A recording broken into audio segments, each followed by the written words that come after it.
Well, actually, Egypt comes first.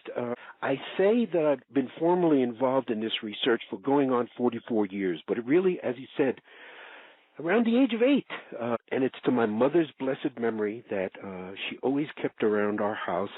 And now I'm talking about growing up in the late 40s and early 50s, so I'm dating myself. She had the two great pictorial magazines of the day, which would be Life magazine and National Geographic. And an incident, of course, which I'll never forget, around the age of 8, I was just thumbing through an issue of National Geographic, and I stopped dead on a picture of the Sphinx and the Great Pyramid. Now, at the age of 8, I cannot articulate what happened to me. I can tell you now that I believe the Sphinx made an unconscious connection with me, and the Sphinx has guided my work in Egypt and the academic work all my life. But I couldn't articulate it then. It just was a fascination. I mean, I just could not stop staring at this photograph. So the information that I had as a young boy about Egypt was strictly from the fact that I was raised in a Jewish background. And so what I was given was the so-called story of Exodus, the Passover story of the Jews, their famous story of liberation. And all the information that was given to me at that age was that the Egyptians had been very cruel, harsh taskmasters, had put the Hebrews to slavery and this and that and this and that, and they were cursed by God. Something happened at that age where it just didn't, that story, the religious training I was getting did not reconcile with what the image, with the energy I was getting. So to make a long story short, I always had a fascination with it. I wouldn't say at the age of 8 it became determined in my mind, okay, I'm going to become an Egyptologist or I'm going to study this history. No. But I always had an interest all through my formative years for anything Egyptian, pictures, photographs, glyphs, jewelry, anything I could see. And it just did not jibe with the information I was getting about it. So that led me on a path to want to discover things for myself. So what it then made me interested in was science, because religion didn't seem to have the answers for me. Religion didn't seem to be providing any objective truths for me. So I decided my career, my academic pursuits would be in the sciences. And then I went on and got 3 degrees in the sciences, including 2 graduate degrees. But really the interest in archaeology, to put it all together, happened to me as I was working on my first master's degree. I became very friendly with a woman archaeologist, anthropologist at San Jose State University in San Jose, California, where I was going for my master's degree, my first master's. And she arranged for me to work on an archaeological dig in the south of France in the summer of 1974. And that's when it really became it. I was trained by one of the world's greatest prehistorians. He has passed away, the late Professor Francois Borde of the University of Bordeaux, who was the director of antiquities of all of southwestern France. His background, his doctorate, was actually in geology. So he not only taught me basic field archaeology, but geology as well. And that has gained me tremendous background in the work that I've done, having a basic background in geology too. And I fell in love with archaeology and prehistory from then on. And since I had that great interest in Egypt up to that point, it then became my life's work in researching Egyptology. Really, my interest in Egypt formally began in 1968, and that will lead to a later discussion of my second book, because it was the discovery of a little-known work of Sigmund Freud, who, as an undergraduate, I had been very interested in his theories of psychoanalysis and psychology, but I didn't realize that Freud had had a tremendous interest in archaeology. So he wrote a series of essays in 1934. He wrote the last essay in 1939, and a book was published 6 months before he died. He went to England, of course, to escape the Nazis, called Moses and Monotheism. That book, Freud was contending that Moses, the Hebrew lawgiver, had actually been an Egyptian priest, and the teachings that he was bringing to the Hebrews were Egyptian teachings based on a particular king who had the title Akhenaten. Now, we're getting off on a tangent, but just to tell you that I became obsessed with this particular king from 1968 to this day period, and that's really what the second book, From Light into Darkness, is about, how religion evolved in Egypt. But that became then my life's work. I was going to have an interest in Egypt, and then after getting a background in archaeology, that was it for me. It became Egyptian archaeology, really my major interest. Well, we're going to have a great discussion when we'll talk about my second book, because there's about 5 chapters in From Light into Darkness that deal with Akhenaten, his connection not only to Judaism, which has been mentioned by other authors, in fact, a guest that you're going to have next week. How synchronistic is this? The next guest that you're going to have, Gary Greenberg, has written a book called The Moses Mystery, which is one of my major sources in From Light into Darkness. So you'll have an interesting discussion with him, which will lead into me being able to come back and discuss it further, because believe me, obsession with Akhenaten doesn't cut it. Ever since 1968, when I first read Freud, and I've read it about 20 times since, Moses and Monotheism, I became totally obsessed with Akhenaten, and realize now that he's one of my teachers. And so that led me to my Egyptian teacher, which we'll get to. That's another offshoot in my research, because as you're going to find out, as I mentioned in From Light into Darkness, I connect Akhenaten not only with Judaism, but with the Rosicrucian tradition, the Rosicrucian order, who I was an archivist for the Rosicrucian order. So there's a whole other aspect of Akhenaten to bring together. And again, the Rosicrucians have a very esoteric history of Jesus, too. That's not mentioned in normal Christianity. It is my contention, and again, we are discussing my second book, but that's okay. It is my contention that the Rosicrucians were the original Western mystery school that go back not only to Akhenaten, who's considered the first traditional Grand Master, but to his great-grandfather, Tutmosis III, who's considered the traditional founder of the Rosicrucian order. So I trace the Rosicrucians back to the 18th dynasty, 3,500 years ago, of ancient Egypt. Masons only come up out of the Rosicrucian tradition older than the 17th century. It's commonly academically believed the Masons began in the 17th century. That's not true.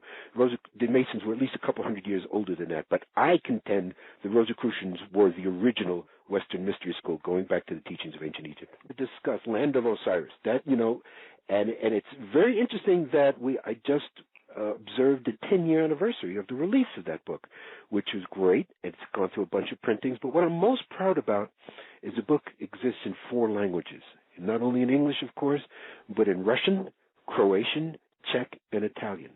And that's what I'm most proud of, because that was most what my teacher was about, who we will discuss. And the name is Abd'El Hakim Awyan, but everybody knew him as Hakim. But Abd'El Hakim in Arabic meant servant or slave to wisdom, and indeed he was. 100,000 men that you're going to have to feed and clothe and house. If you, again, the story that you're presenting, the story that it is accepted by Egyptology, the story that has been accepted in the modern world, was the writings of a Greek man who is called the father of history. We call him also the father of lies, Herodotus. My Hakim always pronounced it Herodotus, and called him a journalist, not a scientist, not a researcher, a journalist. So it was Herodotus who reported to the world in the 4th century BC that there was a certain king. He used a Greek name, Cheops. The traditional name, ancient term, would have been Khufu, who supposedly had this structure built as his tomb, and 100,000 men worked for 20 years to build it, and Egyptology still believes that, basically, today. There are, the Great Pyramid is unique amongst other pyramids that have been found, even in Egypt or other places in the world, because of its internal structures. The 3 main chambers, and there are more than 3. But what you're talking about is so-called king's chamber, where they believe the so-called king was buried. No evidence of a coffin, no evidence of a burial ever been found. No inscriptions are on the walls in this chamber. But there are 5 relieving chambers above the king's chamber, called relieving chambers. Again, we'll talk about the engineer Chris Dunn, who has established that they are not relieving chambers. They don't relieve anything, but they are 5 chambers above the king's chamber. In 1838, there was a British gentleman named Richard Howard Weiss, who was leading a team of investigators. They used gunpowder to blow in. They found evidence to show that there were chambers above the king's chamber. One chamber above the king's chamber had been discovered in 1765 by a British gentleman named Nathaniel Davison. So they already knew there was a chamber above the king's chamber. Weiss found that there were 4 other chambers above Davison's chamber. They used gunpowder to blast their way in, and in the upper chamber, they found supposedly on the walls in red ochre paint. Now that's interesting. We have to discuss this in detail so that you understand why we say these markings cannot possibly be legitimate. But they found markings in there that supposedly had a cartouche, is what you're talking about. A cartouche, French word, which means bag of holding. It's a papyrus knot that usually has a royal title in there, and there was the title Khufu. So Azahiwas has used that, and he's no longer in position of power in Egypt for many, many years, to establish the Egyptological claim that the Great Pyramid was a tomb built for this gentleman. However, Upon rigorous analysis, it's easy to prove that those markings are a forgery and that they were forged in 1848 by Weiss and his team. I mean, there are people who argue about it and want to argue about it, but I'll tell you what, here's an example of how we deal with this. I was arguing this, now this goes back to 1998. There's an Egyptologist from the University of Wisconsin named Edmund Meltzer, Dr. Edmund Meltzer. He's an Egyptologist, PhD in Egyptology. He is considered one of the world's experts on Egyptian hieroglyphics. So I approached him. I said, Dr. Meltzer, can you show me another example of a linear script, which means it's written in a, not how hieroglyphs are usually written up and down, it's written in a line, but I said, can you show me another example of a fourth dynasty script? Now, that's what they're dating the Great Pyramid, what they call the fourth dynasty, the Old Kingdom, which is about 4,500 years ago. I said, could you show me another known example of a fourth dynasty script written in a linear style in red ochre paint, which is what the markings are above the king's chamber? He said, oh, certainly, I know there are. Okay? This is 1998. I'm still waiting for his response. Nothing doesn't exist. They did not make hieroglyphics in red ochre paint at that time. It is a forgery. So the answer then is there is no inscriptions, there is no documents. The Egyptians have no papyruses, no documents, no reliefs anywhere that mention that the Great Pyramid was a tomb for anyone. In fact, the Egyptians left us nothing, no documentation at all when it was built, how it was built, or who built it. It's all just supposition. And what Egyptology does is it takes assumptions and has now made them into absolute fact. And that's why Egyptology happens to be one of the most conservative of all academic disciplines, in that they really resist new information and changes. And so we've been dealing with an assumption for over 150 years that Herodotus was right with no evidence whatsoever. Exactly, and that's what they have done. And this is why they discard anything that doesn't fit in their accepted paradigms. And unfortunately now the evidence has gotten so overwhelming, as we'll discuss, because we've had other people, scientists, who've now observed the Great Pyramid for the last 100 years, but particularly in the last 30, 40, 50 years, who are engineers, physicists, and other geologists, and they have a different opinion, and they're not caught into the paradigms of Egyptology, and they're able to step outside the box, which is what this show is all about, and look at it from particular other disciplines. This is something that, again, I came into in my academic career in the 70s. When I started doing graduate work, it was very popular then, the idea of holistic research, of not just being caught in an academic obscurity, of isolating yourself in a box of a specialty, but different disciplines working together. And that happened to be that it first started to come into the field of anthropology, archaeology in the 70s, where people would have now archaeological teams with an interdisciplinary approach. And to my opinion, my view, that's the only way to do it. When I'm in the field, if I was to choose a team, I would be not only archaeologists, we would have artists, we would have sculptors, we would have engineers, we would have geologists, we would have chemists, we would have physicists. And these are the people who've been looking at the Great Pyramid in the last 50 years, like we mentioned engineer, master craftsman and engineer Christopher Dunn, who in 1998 wrote the landmark book, The Giza Power Plant, where he back-engineered the Great Pyramid and came to the conclusion that it is a machine, never was a tomb for anyone, and that is in total alignment with the tradition that I bring forward, the oral tradition, and that's what we should discuss. They are machines, so that's the why. When? We can't say exactly, but we have given clues. Again, my teacher Hakim gave us clues. Many people are obsessed with studying Egypt and looking at what they call star maps, where they think the pyramids or they think the temples were laid out in certain reflections of star systems, of constellations. We don't hold to that theory because we're saying that the Great Pyramid was built much older than these people would agree, so that the sky was not the same as it was then. However, the only clue that the oral tradition gives us is that when the Great Pyramid was aligned, Polaris was the pole star, and it is aligned to the pole star. Now, Polaris is about to become a pole star again, which means if you take what's known as a great year to the ancient Egyptians, a precession of the equinox, you're looking at 26,000 years when Polaris was the previous pole star. So we're saying the Great Pyramid was aligned. It was first laid out 26,000 years ago. I'm saying by 20,000 years ago, it was fully functional. This is the oral tradition. Again, after all these years of first rejecting, I personally was then, after 1974, after I got involved in archaeology, I then went on a crash course of self-teaching myself Egyptology. I went and spent hours and hours in libraries reading all the classics in the field, including William Flinders Petrie, who's Sir William Matthew Flinders Petrie, considered the father of modern Egyptology. I read all his works. I read all the British, all the Germans, all the things I could read. So I self-taught myself Egyptology, and that I realized it was lacking. It wasn't giving me the answer. I then got involved with the Rosicrucian Order. As we mentioned, I got involved as a Rosicrucian. I became an archivist for the order. This was in the late 70s. And why I got interested in the Rosicrucian Order in San Jose, California, is because all the architecture at Rosicrucian Park were ancient Egyptian. In fact, most of it was 18th dynasty, and it related to Akhenaten. And there were images of Akhenaten all around Rosicrucian Park. So that attracted me, fascinated me, already well interested in Akhenaten. And so I learned the Rosicrucian tradition. The Rosicrucian tradition was that the ancient Egypt goes much, much older and was a great metaphysical tradition, was the forerunner of modern metaphysics, of all the schools of Masonry, Rosicrucianism, et cetera, all came out of the teachings of ancient Egypt. So I began to get into the metaphysical instead. Egypt was much, much more. But, even then, something was lacking. And basically what I got from the Rosicrucian tradition, the Egyptology tradition said, Great Pyramid's a tomb for a king. Well, we rejected that. Well, what Rosicrucianism and what the metaphysical tradition says is the Great Pyramid was a temple of initiation. So for many years, I accepted that. That's really what it was, a temple of initiation, long before anything else. But something was missing.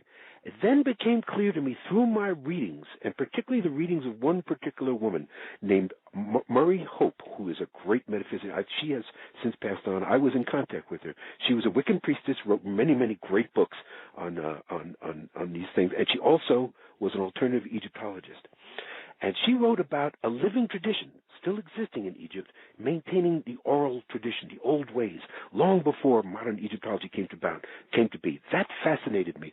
I became obsessed to try to find this tradition. And lo and behold, again, to make the story shorter, a series of miraculous events, which they always are, and they're always so beautiful when you step back and you can look at the events that unfold in your life, and if that didn't happen, if that wouldn't have happened, all the patterns that fall together in our life are, do we have free will, do we have choice, or is everything predetermined? That's a discussion that we can go on for hours about.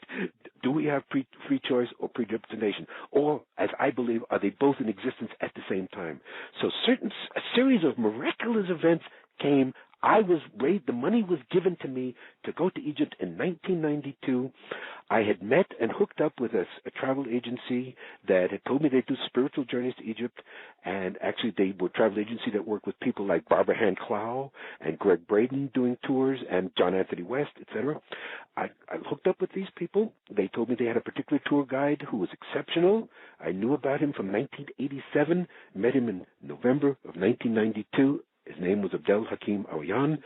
He was the tour guide for Nikki Scully, who was using him at that time. I hooked up with Nikki's group, and boom, immediately, I met this man. As soon as I saw him, as soon as he opened his mouth, and said the first word that came out of his mouth, I said, this is the man I've been searching for all my life. In fact, I didn't say it.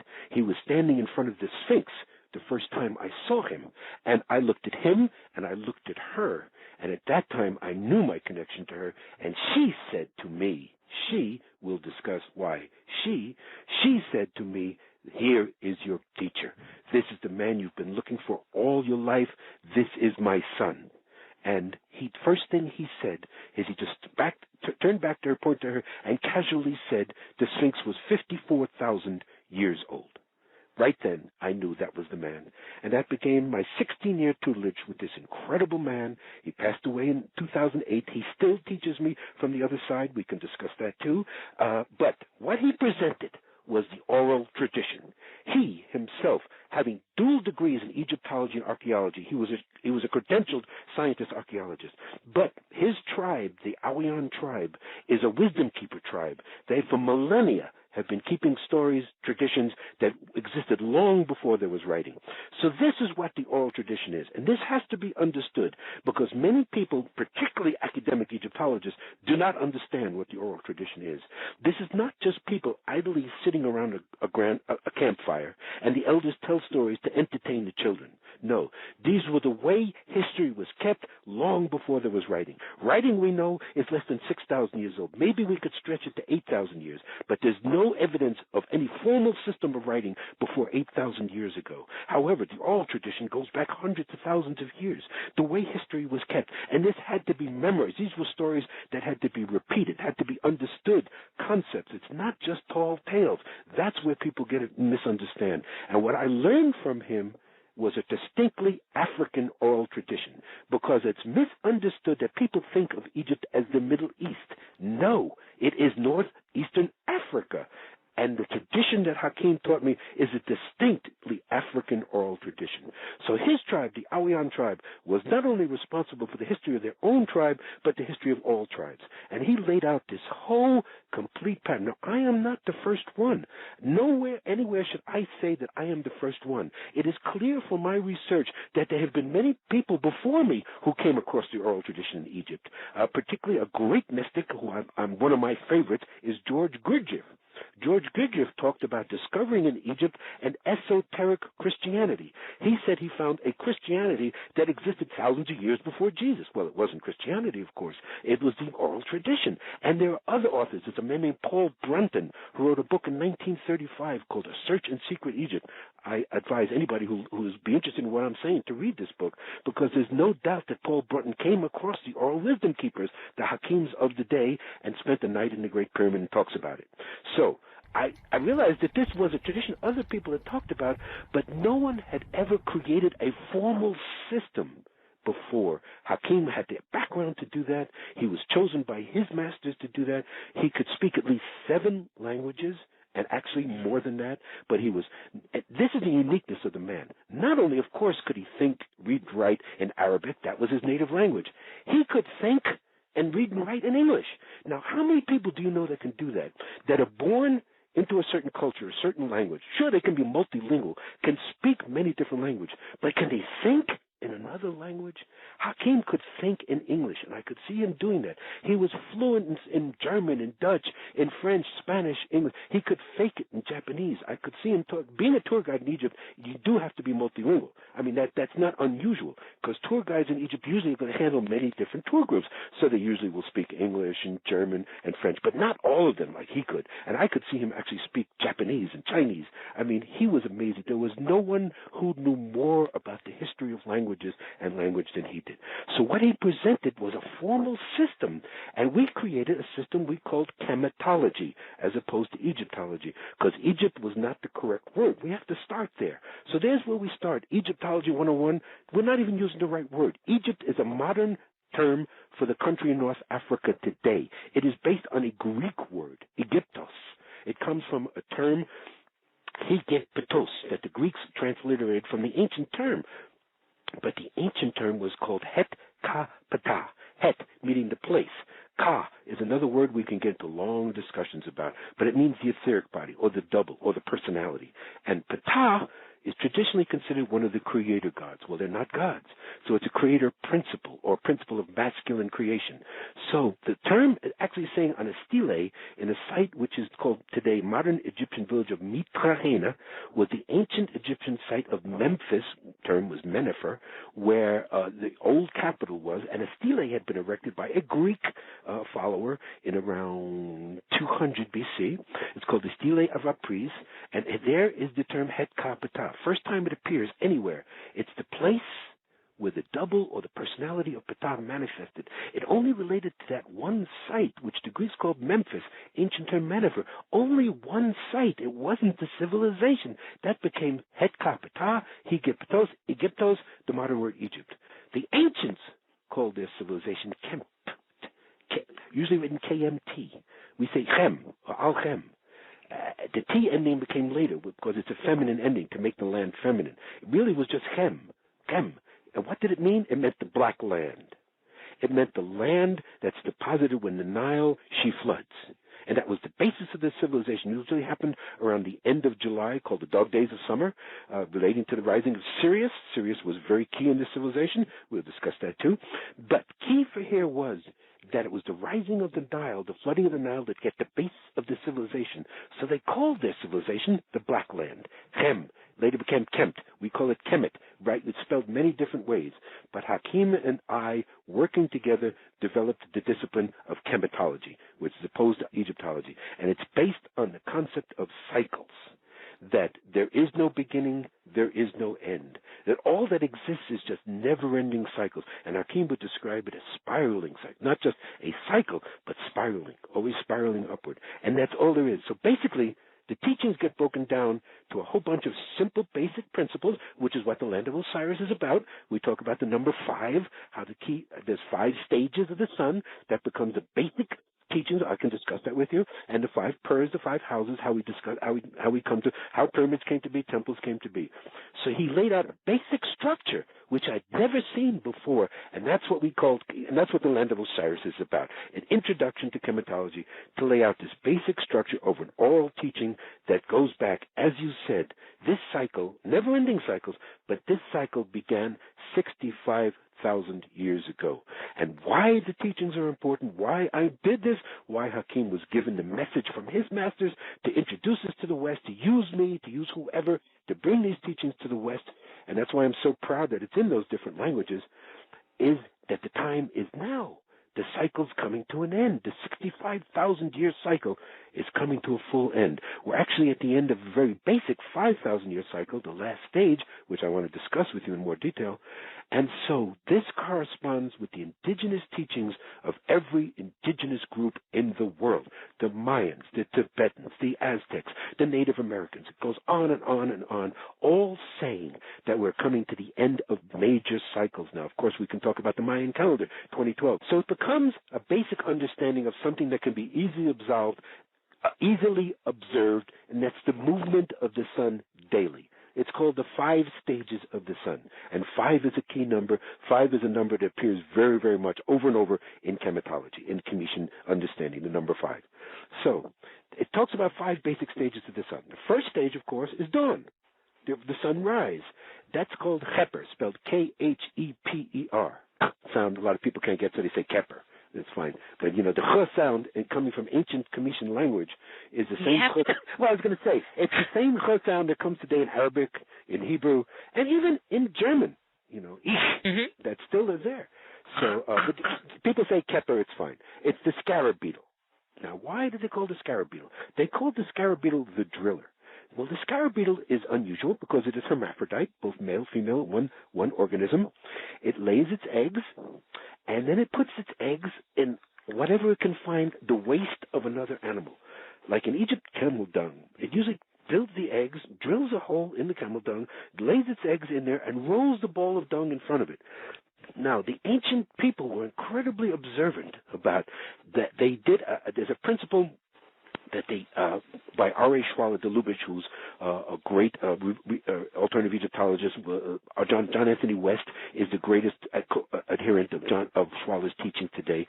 He talked that the ancient Egyptians used the known to configure the unknown.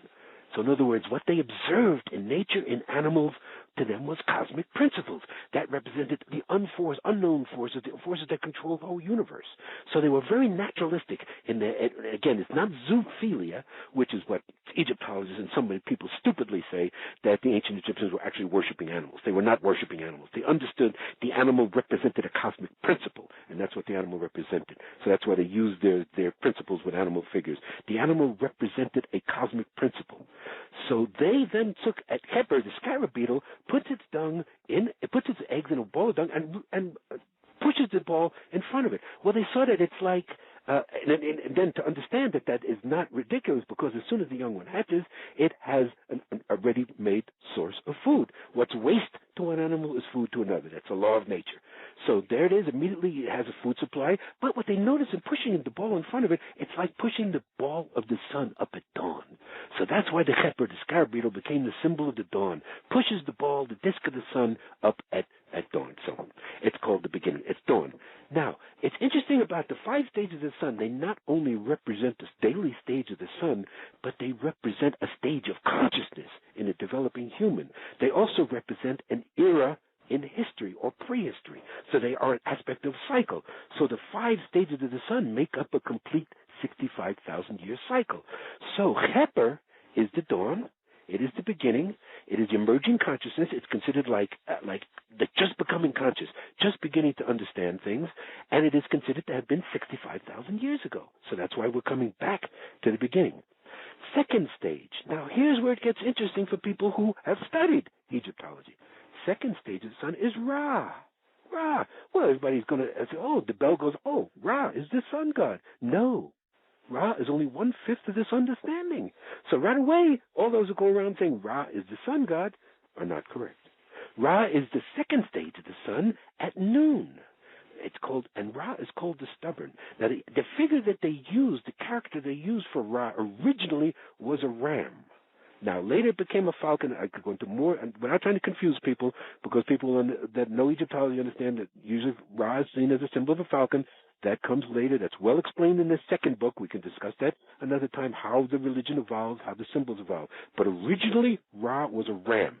To the ancient people, instead of a donkey, the most stubborn animal that they saw was a ram. It was hard to move, hard to push, headed to get to do things. So it becomes stubborn, the symbol of stubborn. Why? Then it also is considered adolescent consciousness, where we're becoming like teenagers. Stubborn. So then the idea of stubborn is we've all gone through this stage, especially parents that are listening to it who have teenagers. When we're teenagers, we think we know everything. We think we're already full adults and we have the full consciousness, and so we tend to be a little bit stubborn in learning different things. So that's how they looked at it. So Ra represents adolescent consciousness. Third stage, called Un. You can write it O-O-N, Un. Usually depicted as a mature man on a staff. It's the sun as he goes across the early afternoon sky. That's the early sun in the sky afternoon. That's Un. It's called the wise. It's when we become adults. We've become mature. We have achieved wisdom and a certain degree of wisdom and consciousness. So it's a mature man on a staff. Again, you can see this is patriarchal because it's showing it as a man. So a lot of the imagery comes much later. The understanding was before there was writing, before there was symbols. So, but it is a mature man holding a staff, the wise. Fourth stage, one we're going to talk about in great detail the next time I come on, because it's Aten or Iten, and it means the wiser. Usually depicted as an old man hunched over on a staff. The wise man, the old man, the wiser. It is the sun at its full flowering in the afternoon, at its height, the heat of the day, the full expression of sunshine. So it is the full expression of consciousness. And then now we come with a radical explanation here. In the age of Aten, everyone is considered to be enlightened. Everyone is in the fullest stage of consciousness. Then we come to the most key one, why we wrote the Land of Osiris, why it is important to talk about. The fifth stage is called Amen, or Imen, and it is considered by night. The sun has gone down, there's no longer any light. It is considered darkness, the hidden. Actually, Amen means in the ancient language the hidden, where things are hidden from sight. And that's the last stage, where things are then characterized by polarity, by disparity, by separation. And then I always ask when I do this, when I'm presenting, I say to the audience, what stage do you think we're in now? You know the answer. For the last 5,000 years, that's why we're coming back now to the Mayan calendar. This stage is considered to have lasted about 5,000 years. We are in the stage of Amen existing. So if we go back 5,000 years, what happened around between 4,000 and 3,000 BCE? All patriarchy, right? It's the rise of Judaism. It's the rise of religion in Egypt, which becomes patriarchal religion, which is the model for Judaism. And it is where we are today. So it is in darkness. So here, we are taught today, when you look at some of the modern scholars, and we're taught that because of Judaism, Christianity, and Islam, we today, in the 21st century, in 2011, are the highest evolved humans ever been on this planet. We are totally, in the highest state. And here, this teaching is saying completely the opposite, that we have been for 5,000 years in the low end of the cycle. And we're coming out now to Kemet. So this is where it corresponds to exactly what the Mayans are saying. The last Katun, the last Baktun, which comes out, it's supposedly ending December 21st, 2012, which it doesn't. It's not correct. But the Mayan phase that we're in now is a 5,000-year cycle. The Kali Yuga in the Vedic tradition is a 5,000-year cycle. We're coming to the end of the Kali Yuga. So all of these ancient traditions are saying the same thing. We're coming to the end of a dark side of the cycle, looking to higher consciousness for opening and expansion. And this, to me, is the basis of what the Occupy movement, what's happening around the world today. And it's particularly among kids between the age of 20 and 40, because they're the ones that are most affected. I have often said, and I'm sorry to bring it back to the modern time, but I'm relating to it, that I've said to people today that for the first time in my life, and I'm 66, just turned 66, I see a generation that has less to look forward to than their parents and grandparents. And this is the time for the awakening. So it is the youth of the world, starting in Tunisia, in Egypt, all over the world, and in the United States, who are most going to stand up, who are most going to need to realize that while we're coming to what Hakim called the point we're at now, the final end of Amen, going into a new Cheper, he called it the awakening. And this is what the meaning of the whole tradition is to being brought out now is, to give people a foundation, an understanding for the changes that are happening in their lives personally at the moment. Age cycle is an indeterminate length that we cannot even quantify, but Hakim always said that it is just our benefit that the Amen cycle is always the shortest. So throughout every cycle we've had in the past, the cycle that we're in darkness is the shortest of the five. They are not equal. They are not five equal lengths, in other words. So in other words, Aten could have been on for 20,000 years. Ra could have been for 30,000 years. We don't know. It's indeterminate. But we do know is that Amen began around 4,000 to 3,000 BCE. So it is a 5,000 plus year cycle. So Amen is always the shortest. They're not the same length of time. That is correct. And it's very interesting that in an archaeological dig, what was called the Library of Ashurbanipal, which is one of the great Assyrian kings. Assyria was a civilization that around 1000 BC to around 500 BC was a very powerful. The Assyrians were the original conquerors of Israel before the Babylonians took the last two tribes into Babylonian captivity. The Assyrians conquered Israel in 722 BC and supposedly scattered the 10 tribes of Israel. The Assyrians had a date that was found in this library that they specifically were referencing an important date in prehistory that was 64,800 years ago.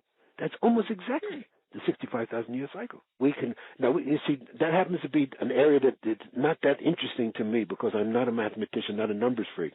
But if you start playing around with numbers in the Great Pyramid, we could spend a whole 2 hours just talking about the mathematical references that people claim that, numbers, they come all over.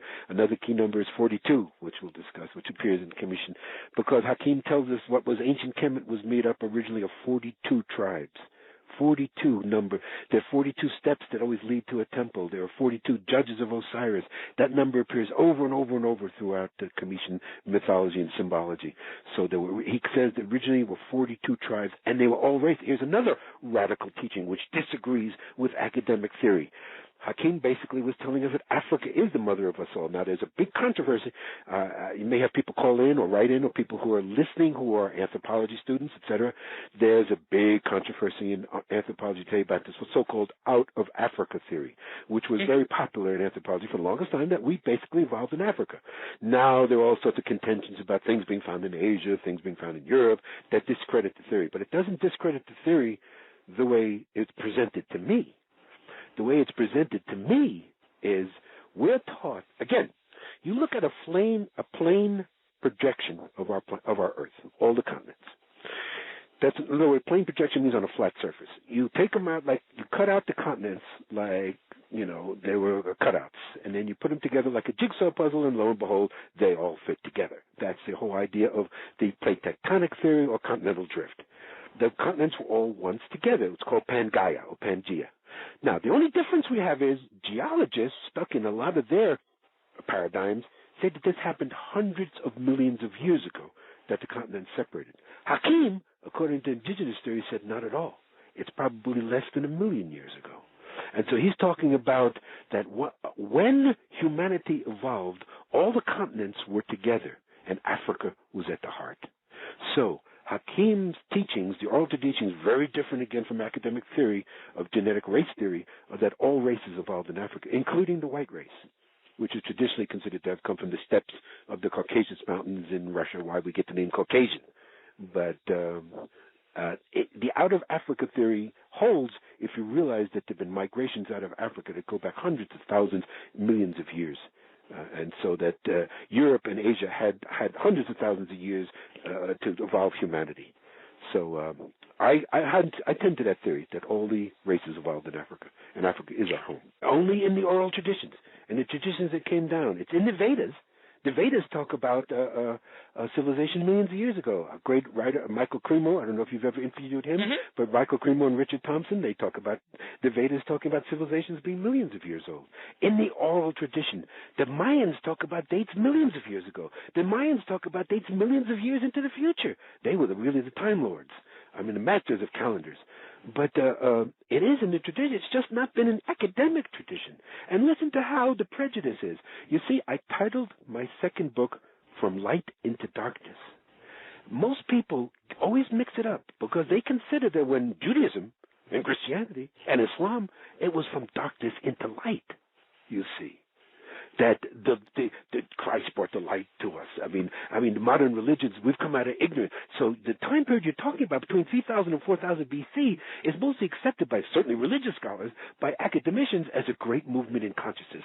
We came out of the primitiveness of polytheism, supposedly, and got into monotheism, which is an enlightened advance, and we became much more enlightened people. But you see, my book tells the tale from darkness into light.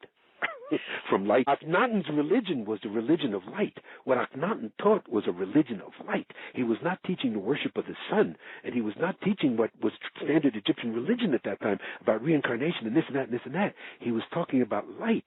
So Akhenaten's tradition brings in the light. It became distorted into Judaism. That's what my second book is about. But we went from darkness, from light into darkness. And Akhenaten tried to bring the light back in the middle of the age of darkness, and of course he failed, because it could not happen. But he didn't fail in the ultimate sense, in that the Rosicrucian teachings and the teachings of the religion of light that Akhenaten brought out are still part of the Western metaphysical tradition today. But it was from light into darkness. That's what went from Aten into Amen. We went into darkness. And everybody, modern scholars today, always try to put it. People, I can't tell you how many people, dyslexically, we talked about dyslexia, always reversed the title of my second book. No, it's not from light into darkness. Isn't it from darkness into light? Isn't that where we come from? Everything they talk about Christianity, it's always from darkness into light. No, it's from light into darkness. And as I said, the last stage is Amen. So I used to say this in presentation, and I still say it. Now, it's not offending anybody's religion, but we're taught that when we say Amen, the Hebrew word is Amen. We're saying, Thy will be done. Let it be. So let it be. We're saying a prayer. We're ending a prayer. We're asking God, let your will be done. Thy will be done. Amen. But actually, what we're saying, according to the ancient commissions, is, so let it be in darkness. So let it be hidden. Now, we said before, one of the bases of chematology, the system Hakim taught us, was number 5. The 5 stages of the sum form the basis of the understanding that we're talking about cycles. And again, there's no beginning or no end in this tradition. So there's no Big Bang. We don't support a Big Bang theory. There never was an actual beginning. It's only never-ending cycles. That's the key to this teaching. So it talks about 5 again as 5 purs. Now, again, the ancient language didn't have signs, what the Greeks called hieroglyphics, sacred signs, did not have signs for vowels. Vowels were inferred. They were sacred. They were never to be written down. That same tradition exists in Judaism today, where Judaism, when Hebrew is written in its pure form, it's written without vowels. You have to know how to pronounce the word. You have to know where the vowels go. Later, they were what called in vowel points were put into Hebrew, so the modern Hebrew we speak today does have vowel markers, but they were not part of original Hebrew. Original Hebrew reflected the ancient Commission Egyptian tradition that vowels were sacred, never to be written. So usually per is PR. Well, we put the E in there. Like I said, Kemet can be spelled many different ways. We don't have, the I, E, I, O, U can be put in different ways. So per, P-E-R, we use the E. Per means house. and there were 5 main houses. Now, the first one establishes a basic understanding of the tradition right to begin with. Right away, will differ with Egyptology and academic understanding. The word pharaoh, is a Greek word. It is based again on the term per, house, high. It is the high house. Well, who did it refer to? It referred to the woman, a woman's house. Ancient Kemet, Egypt, was a matriarchy. From all its tradition, up until its first supposed ruler was a woman, to its last supposed ruler, who we label Cleopatra the Seventh. People just say Cleopatra. No, she was the 7th woman who took that title, Cleopatra. So the first ruler was a woman, last ruler was a woman. Basic descent all throughout the history of ancient Egypt was from mother to daughter. The civilization was matriarchy. So the number one thing we start out, again, our lectures with, there never was a male pharaoh. Period. End of discussion. Meant the high house. It was the woman's house. So who are these people we see depicted on the walls? Who are these people whose names are in the cartouches? They were the male head of the family selected by the woman who was the Her choice of that person as her consort made him the male head of the family. He were the ones who the priests flattered and put on the walls, but there never was a male pharaoh. Period. That's number one.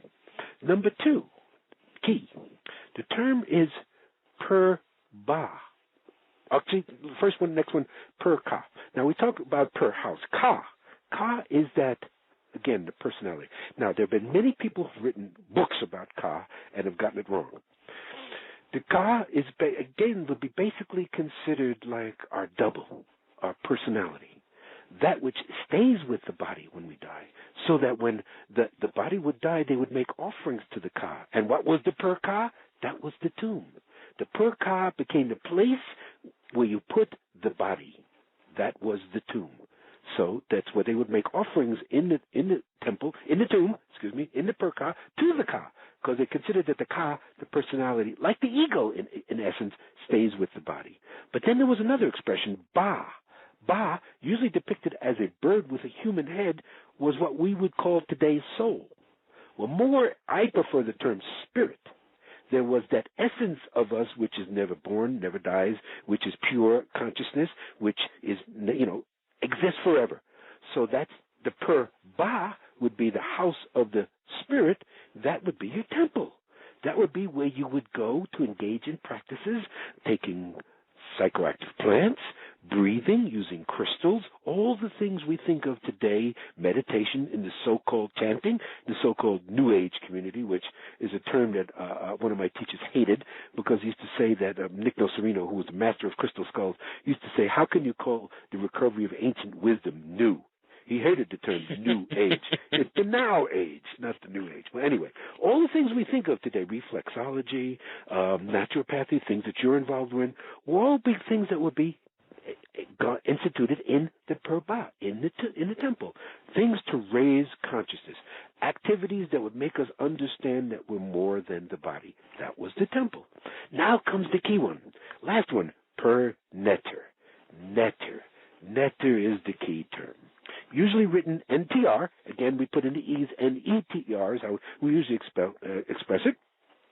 The modern author who did the most work in coming to the correct understanding was, again, R.A. Schwaller de Lubisch, this French Alsatian philosopher, mathematician, who wrote some incredible books, one called Sacred Science, one called The Temple of Man, where he had a good understanding of the ancient system. He was the one who first challenged the modern definition of Neter. Neter, defined by Champollion, the Frenchman who supposedly first translated hieroglyphics, he translated them wrong. That's the key to understanding why the Egyptologists do not understand what the glyphs mean. They're not ever to be read as a literal language like Greek was, but the Greeks didn't understand that, so they made it a literal language. In other words, A, B, C, D, E. The glyphs were never to be written as an alphabetical language or to be written that way, but that's how the Greeks imposed that understanding. They created the alphabet, and so that's how the language was written.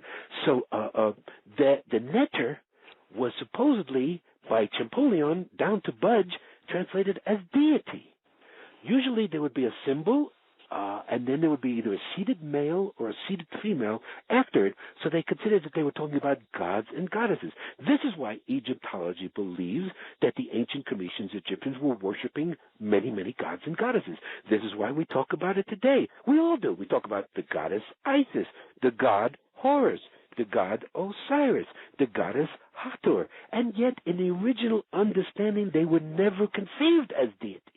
They were to be a principle of the divine, an aspect of the divine, never the whole itself. Never were they discussing God as we understand it today when they were talking about Osiris or Hathor or Horus.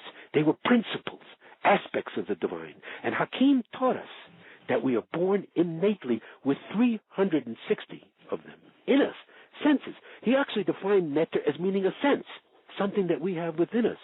So that if we're taught that we're only using 5 senses, it is, as Hakim would teach us, we are crippled today. Because we are taught by the ancient Cometians, we're innately born with 360 senses. 180 we label feminine, 180 we label masculine, polarities. But it really is 180 principles in duality. And that became the whole idea of goddess and god. They were not goddess and god. They were divine principles. So Pernetter is the house of the divine principle. It also, the word netter, misunderstood by the Greeks, they associated it with the Greek word physis, which is where we get the word physics or physical. The next civilization, Romans, came along, and in their Latin language, they saw physis, what the Greeks were talking about, and they gave the word more closer to the ancient Cometian word, natura, nature. So netter is closely aligned to the English word nature. So we call per netter the house of nature or the house of energy, and it is what the Greeks called pyramidos. The Greeks called the per netter the house of the fire in the middle, which is what pyramidos means. In its basic Greek understanding, it did not refer to a tomb or a place where a dead body was. Pyramidos means fire in the middle. So even the ancient Greeks themselves thought that there was some type of machine or activity going on in there. But that's where the word pyramid comes from, per netter, which is the house of energy, house of nature. Here, I always pause during lecture and say, in its original intent, no one was to ever be buried or interred in a per netter. Period. You are correct in that they were later used as symbolic tombs. Now, let's understand. We're talking about the original construction of per netters. Now, I'm talking about the Giza pyramids. What Hakim presented to us was another understanding within the larger understanding of Kemet, being the whole civilization.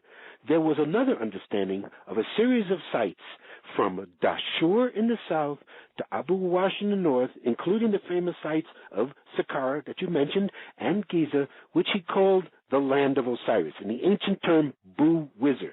Again, another misunderstanding. A lot of people don't understand that the term Osiris, the Greek word, a lot of people write Asar or Osar, which they think it means. Hakim was the only one who ever came up with the pronunciation Wizir for Osiris, where the word wisdom and wizard comes from. So, Bu-Wizir, the land of Osiris, was a series of sites, as I mentioned, 25 square miles from Dashur in the south to Abu Wash in the north. All were characterized by having stone masonry pyramids. Stone masonry meaning out of granite, limestone, basalt, out of the hardest materials on our planet. All pyramids in a grid line, all acting as energy devices operating together. Those devices were all constructed well over 10,000 years ago. So the oral tradition tells us that what was Kemet, ancient Kemet, existing long before Egyptology or academia understands, over 10,000 years ago was an advanced civilization using advanced technology to create stone masonry pyramids to cut through the hardest stones we have on this planet like they were butter, like they were of wood, to bevel things in tolerances we find. Again, I refer to people to the work of Christopher Dunn, the Giza power plant, and his recent book came out last year, Lost Technologies in Ancient Egypt. Incredible books, incredible contributions to the human knowledge experience that talk about that these devices, statues and temples and pyramids in Egypt that we're looking at, these stone masonry pyramids over 10,000 years ago, had to have been constructed with the most advanced means of technology to cut granite to tolerances that Chris Dunn has found to 2/10,000ths of an inch. I say it again. Tolerance is in granite of 2/10,000ths of an inch, not called for today in manufacturing. The highest that's called for in manufacturing today in granite in 2011 is about 1/4 of an inch, 1/25th of an inch. There's no reason to have a tolerance higher. Granite, you're talking granite, which is 7.75 on the Mohs scale of 10.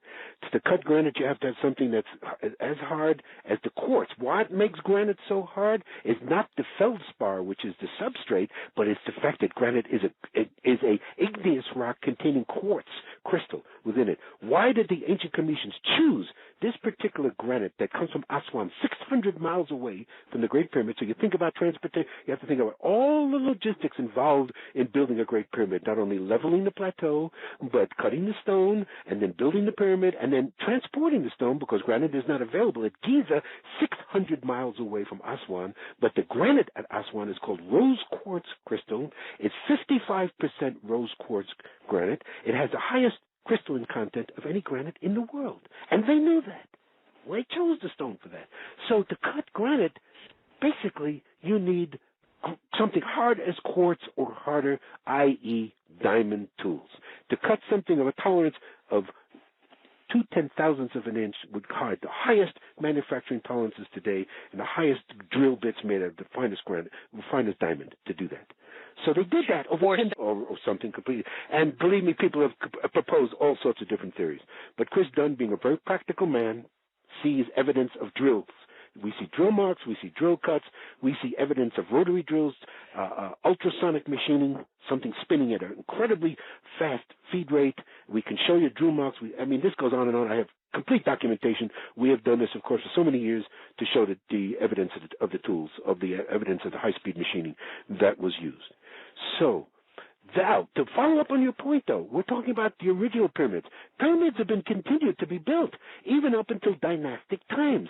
So they were built out of lesser materials. It's easy for me to take you to Egypt, show you what are the ancient pyramids with the massive megalithic constructions and use of the stonework, to the more modern pyramids, where they suddenly started using smaller blocks, where they even then went to sandstone, and eventually to mud brick, which just disappeared in the rainfall. And that is why we know that the step pyramid at Saqqara, you mentioned, is actually younger than the Great Pyramid, not older. Opposite to what Egyptology teaches. Egyptology says that the step pyramid was the first attempt to build a stone masonry pyramid in the 3rd dynasty, 2700 BCE, and then the later Giza pyramids were models of that. Nonsense! It is completely the opposite. The step pyramid is not a true pyramid. It is what we call a symbolic perka. It was built during dynastic times as a symbolic tomb. Nobody was ever buried in there. But, we're talking about, in Egypt, they have discovered as many as 72 pyramids. Most of them were built during dynastic times and fits into what you were talking about. The dynastic people, now I'm talking about from 3000 BC to around, let's say, 33 BC is when Cleopatra falls. That's really the end of, around 125 AD, Egypt becomes, the Romans leave Egypt, so the Arabs come in and take it over. So we're talking about from about 3000 BC to about 33 BC, which is the dynastic period. They were building pyramids. No one was ever buried in them. They were symbolic tombs.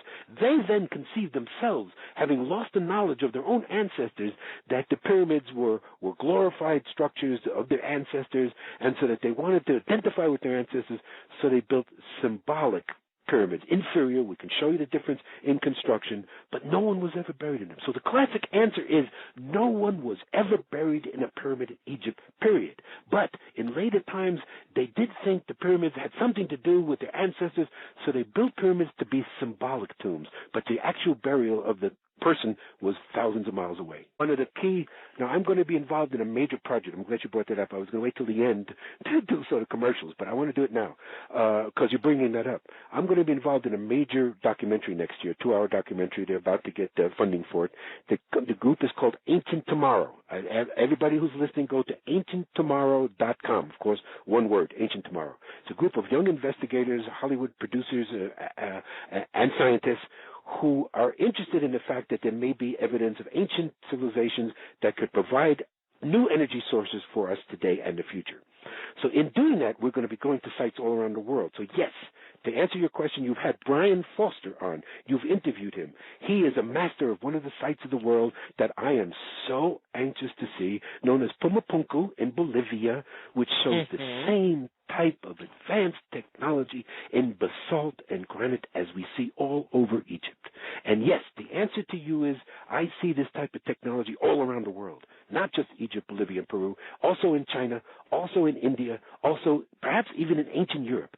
Not as old as we see in Egypt, but the same type of ability to work with the most difficult stones and the most difficult type of advanced engineering. So the idea is being, and this is what Hakim taught us, that prior to 10,000 years ago, we do not believe in an Atlantis.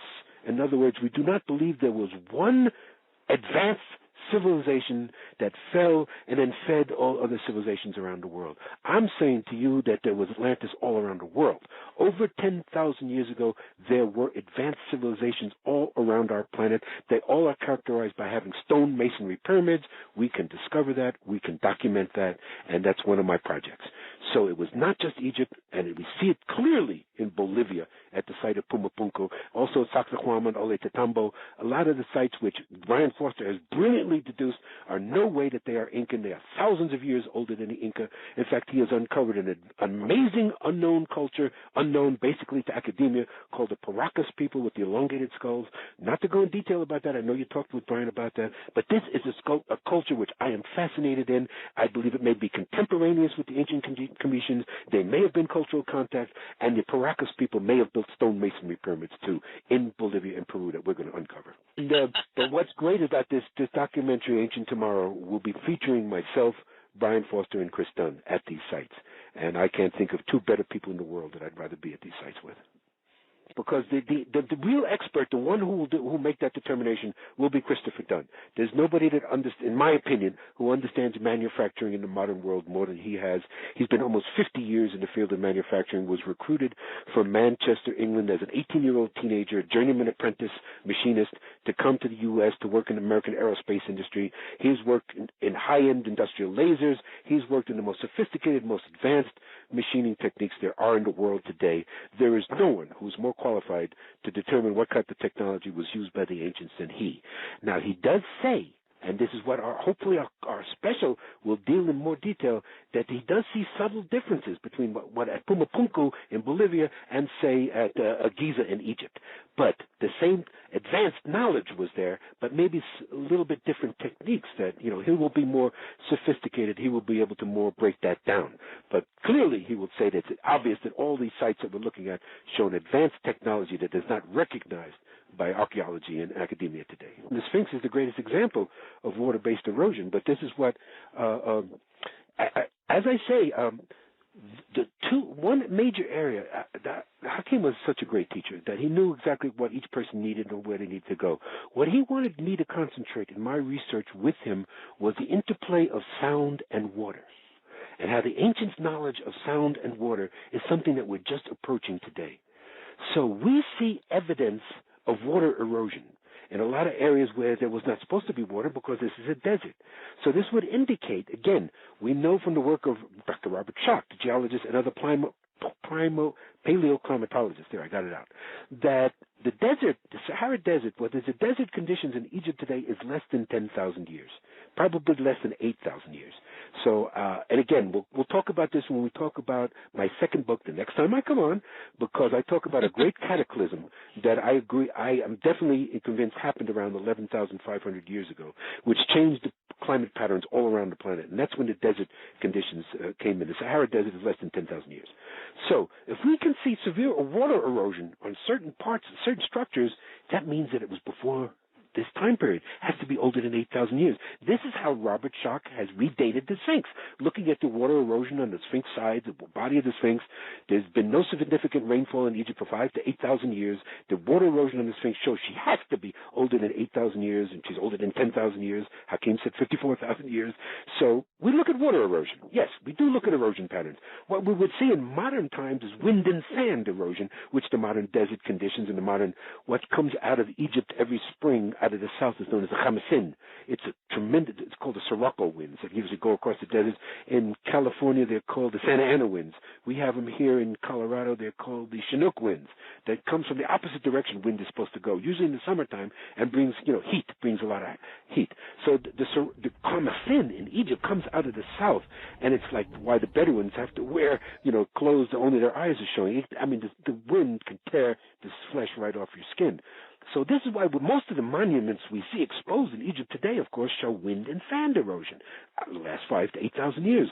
But if we can see things that are underground or that are not directly exposed to the environment, and it shows water erosion, it shows something that's older. It being pre-flood or pre-cataclysm, meaning pre-11,500 years. So in other words, there's been a severe change in erosion patterns, in climate patterns, after this great cataclysmic event. So they changed.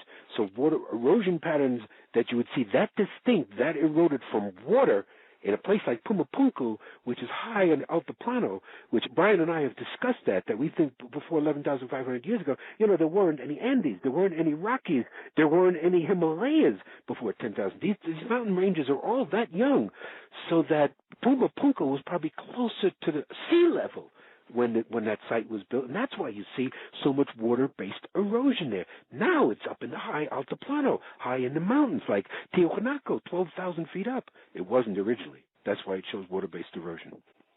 First of all, the ancient Cometians used 4 calendars. The Mayans used 3. So you have to decide what calendar you're talking about. The ancient Egyptians had a Solstice calendar, a calendar based on the movement of Sirius that was exactly 365.25 days per year. More exact than our solar calendar, which we have to have a leap year every 4 years to catch up. So they had a more accurate calendar than we do, based on the movement of Sirius, not on our sun.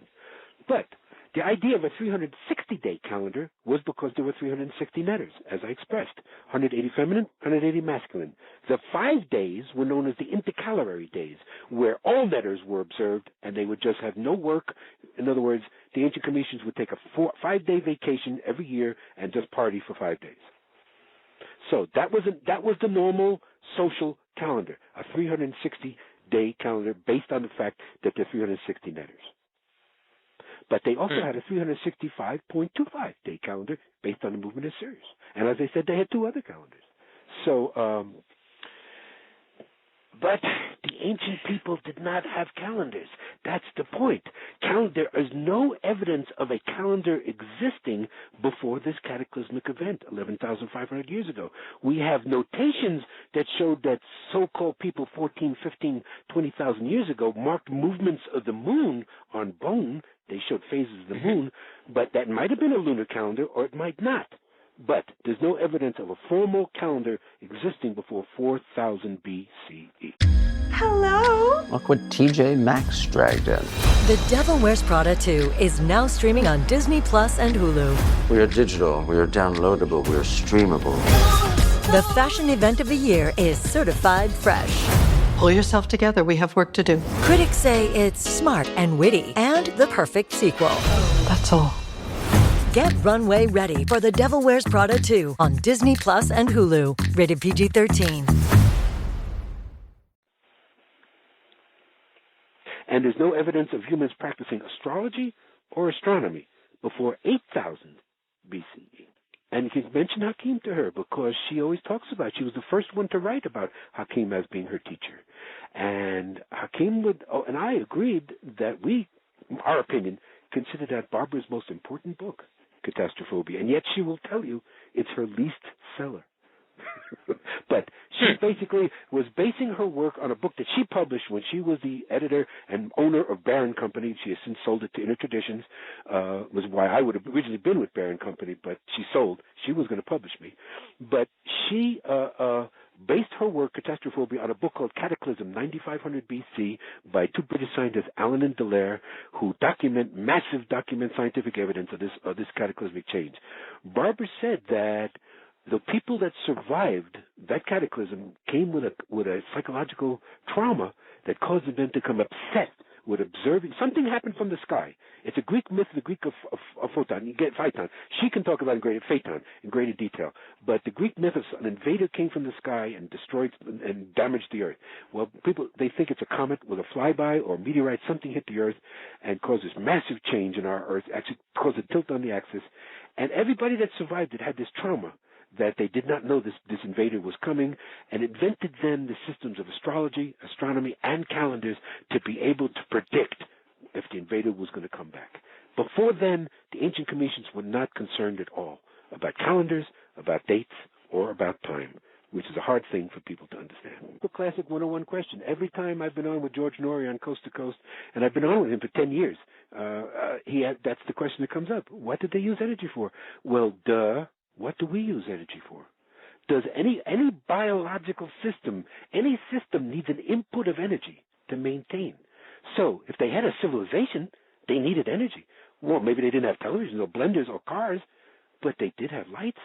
They did have electricity without wires. They did have a need of energy. They had to have machines.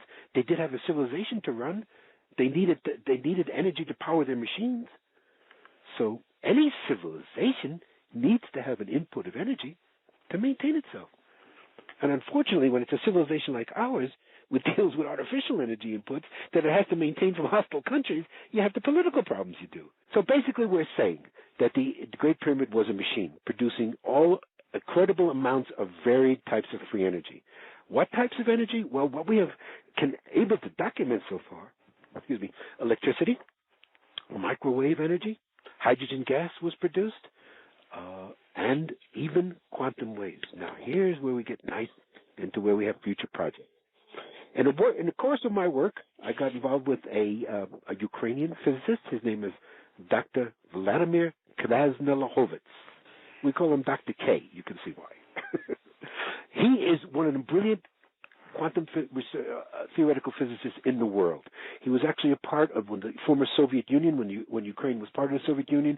He helped to design the Mir space station.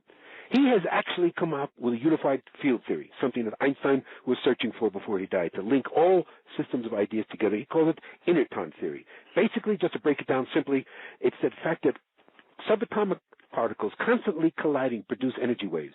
These waves are called inertons.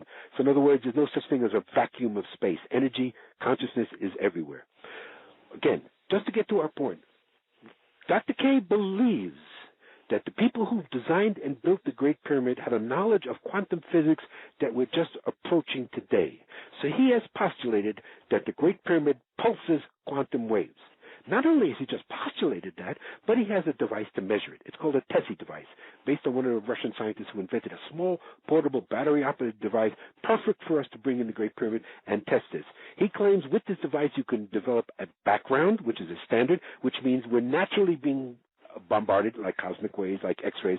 We're being bombarded by these inerton waves constantly. That's a natural background. So you form a background, and then if you can establish that the Great Pyramid is pulsing these waves, this is not normal. This is not natural. This is something that could be man or induced waves. So therefore he would be contending that the people who built the Great Pyramid built it to pulse these quantum waves, and what he maintains is these quantum waves maintain the optimum degree of health, kept our immune systems totally operational, kept our consciousness at the high peak, and enabled people to live hundreds of years.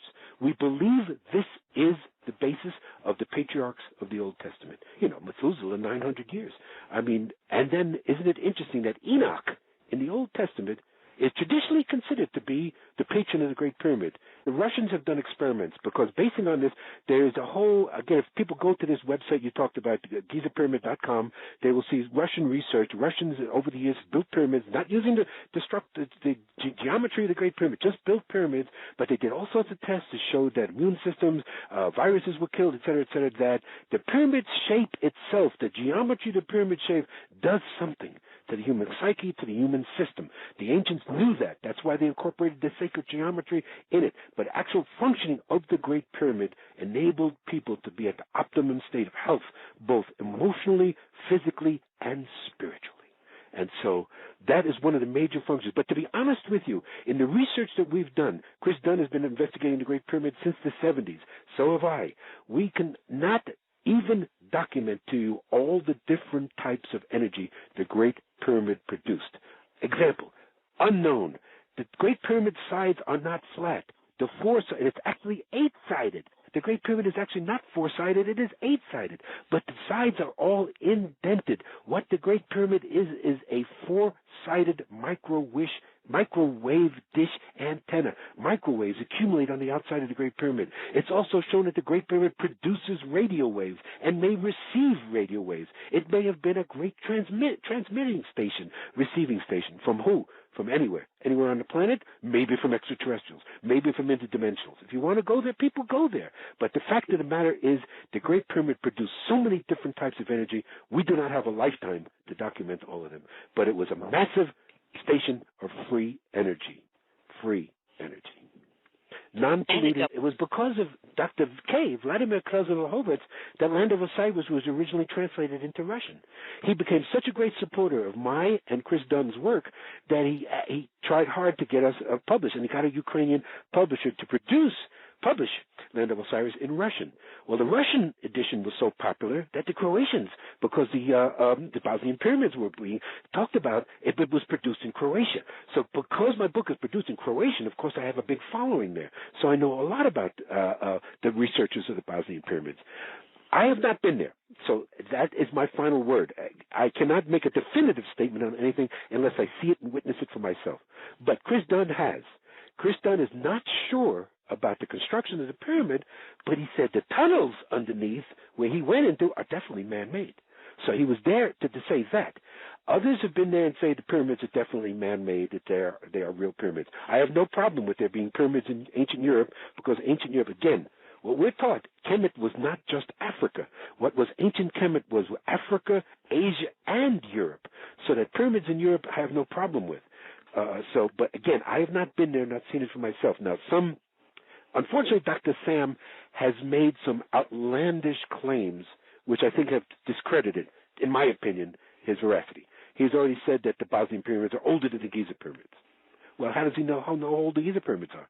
You can't date pyramids. So how does he know? He's going by the conventional dating? So he's saying the Bosnian pyramid is older than 4,500 years? Well, I'm saying the Great Pyramid is 20,000 years old. So how can he say older than that? Radiocarbon dating for some organic material that was found in the pyramid that is a bad technique. It is not accurate. The organic material could have obviously been put in much, much later. The same thing has happened in the Great Pyramid. They did some dating in the Great Pyramid of some organic material that was found, and they came up with a date that was 800 to 2,000 years before the time of Khufu. And this was Mark Lehner and Zahi Hawass. They did that in the 80s and 90s, and they wouldn't accept the dates because it wasn't the date that they wanted. But it's argued that the material that they studied and tested wasn't accurate anyway. You can't date stone. You can't date when the pyramid was actually constructed, period. So to make a statement, this pyramid is older than that pyramid, I think so, and that's the key. One of the keys, again, is Hakim wanted me to concentrate on the interplay of sound and water. How was the Great Pyramid built? We say by sound, by creating a sound field created anti-gravity. In other words, nobody ever hauled these blocks, nobody ever lifted these blocks. They created anti-gravity machines. We have them in the Cairo Museum. I show all my groups. It's in the Land of Osiris. Schist plates that vibrated at an ultrasonic frequency created a sound vacuum. This has been demonstrated in modern time. Sound can cause pebbles to rise. So the principle has been demonstrated. So that's how it was built. Now, why do you think there were tunnels? Well, Hakim then would say the source of the energy of the pyramids was just plain old water. H2O. Well, we know for a fact, again, based on the work of Chris Dunn, people read Giza Power Plant, everything about the Great Pyramid is oriented to the frequency of hydrogen. The king's chamber, where supposedly there was a king built, or a king buried, a stone box, no sarcophagus, no evidence of burial ever. But everything in that chamber resonates to the frequency of hydrogen. So hydrogen is key. Chris Dunn first proposed in the Giza Power Plant, 1998, that the Great Pyramid produced hydrogen gas. Hakim confirmed that, but he just said that the source was water. So they would catalytically convert water into hydrogen and oxygen. The Great Pyramid, the sound, the acoustics of the Great Pyramid would rise that frequency of hydrogen to a high degree so that it actually could be used as a fuel source. Then comes the question which you may be formulating in your mind, how did they do? What was the delivery system? That is where we're not there yet. We don't know exactly how to deliver. Chris Dunn proposes some things in the Giza power plant, but we don't know how did they deliver the energy. How was it actually used? And again, the oral tradition doesn't tell us that. It just says that water was the source of the energy and produced all that energy. But we do know everything about the Great Pyramid is tuned to the frequency of hydrogen. And why hydrogen? Hydrogen is the most abundant element in the universe. The Great Pyramid itself, if it was a radio frequency, it has been estimated. It has been not estimated. It has been said that if we wanted to communicate with extraterrestrials, if we really did want to have radio conversations with beings on other planets, what frequency would we use? 438 to 440 hertz, the frequency of hydrogen, because it's the most abundant element in the universe. So therefore, it is making a universal signal by producing a frequency of hydrogen. There could be a radio signal, but the hydrogen gas was used for energy, was used for fuel.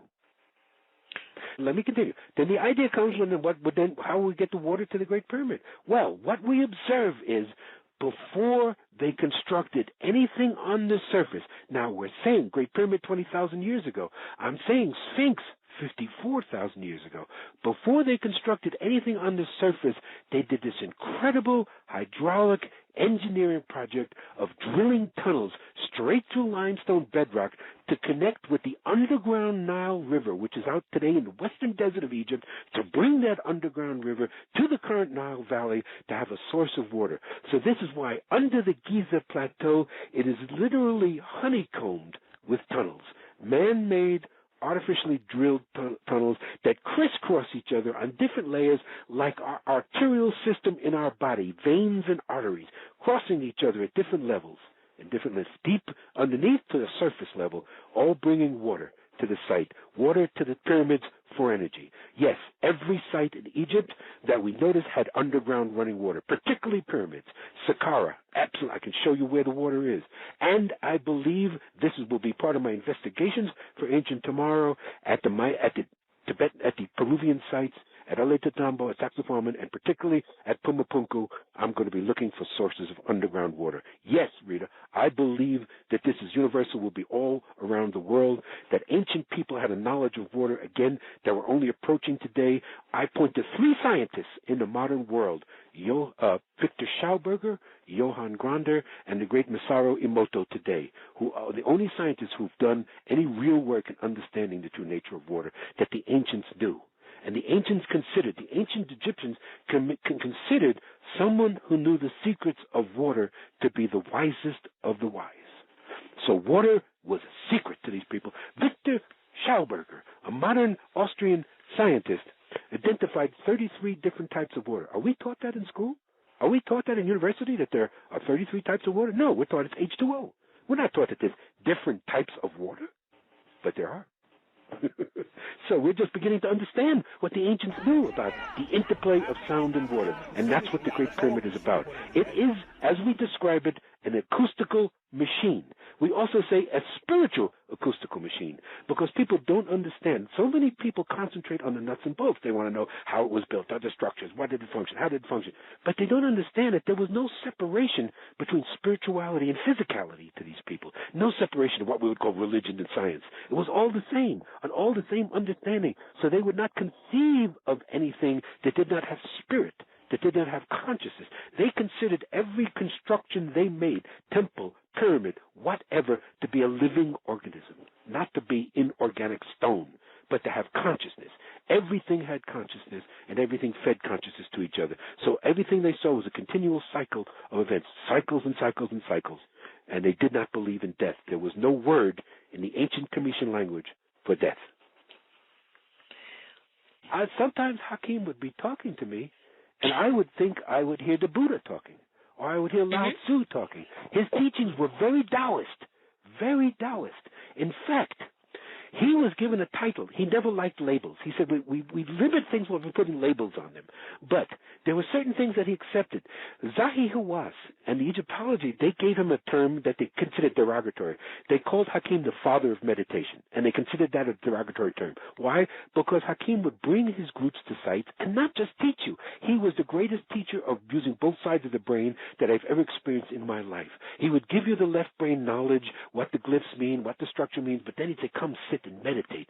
Feel the energy of the site. Experience it directly. He would give you the direct experience where all traditions have always told us, from every teacher to time immemorial, it's only our direct experience that give us our knowing, not books, not teachers, not what somebody else tells you is their experience. It is only our direct experience that we achieve true knowing. And that's what we do. That's what I do. I'm leading a tour at the end of February. I'll talk about it before we're done.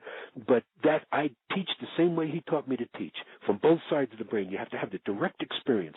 And that's what the Cometians did with these structures, with these temples, with these pyramids, to have the direct experience of knowledge. And so they didn't have to write books.